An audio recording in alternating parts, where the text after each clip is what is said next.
California. Thank you, Mr. Chairman.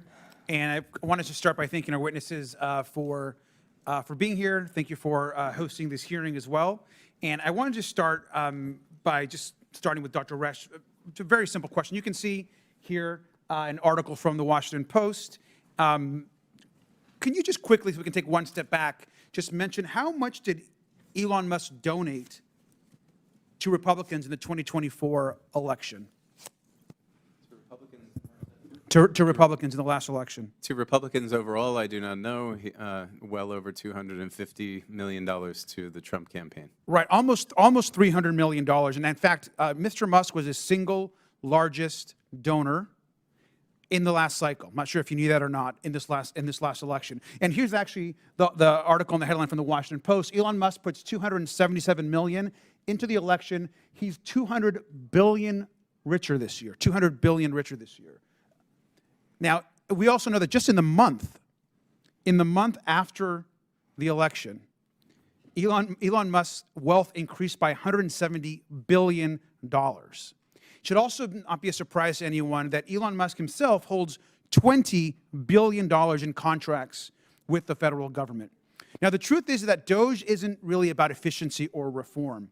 What Donald Trump and Elon Musk are actually engineering is the single largest wealth transfer in history.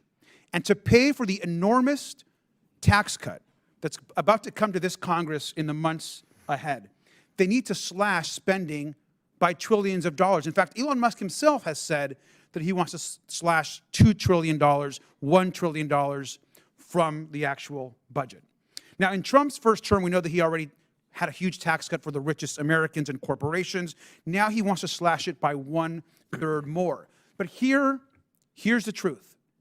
In order to actually get more funds for their tax cut program, they need to slash trillions. And where are they going to do that? Well, they've started. The Department of Education, the Department of Labor, Veterans Benefits, USAID, and eventually Social Security, Medicare, and Medicaid. Right now, as we know, Elon Musk, the richest man on the planet, is trying to destroy USAID with his DOGE team. Now, this is the agency we know that distributes foreign aid, but that's just step one of their plan. Now, of course, we know they're going after the Department of Education. And here's an article from the Washington Post as well. Trump preps order to dismantle the Department of Education as DOGE probes data.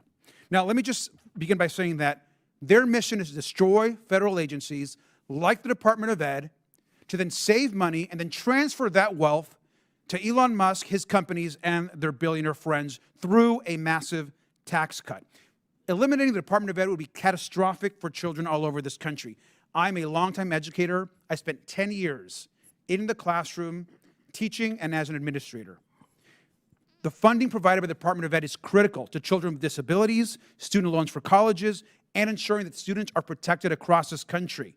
The Department of Ed has $160 billion to help kids pay for college, $18 billion for low-income kids at K-12 schools, $15 billion for kids with disabilities. And in most cases, most schools are reliant on the Department of Ed to ensure that students with disabilities or that have additional needs get the education that they deserve. And now all of that is on the line because billionaires and corporations in this country need and want a larger tax cut. So let's be crystal clear about what Elon Musk is actually doing right now. It's a wealth transfer to himself and his billionaire friends. I also just want to note that just recently, and yesterday, in fact, the New York Times reported that now they are accessing the control centers for Medicare and Medicaid services. This can be catastrophic to people across this country. And so this committee, rightly so, has asked and demanded that Elon Musk testify under oath in front of this committee.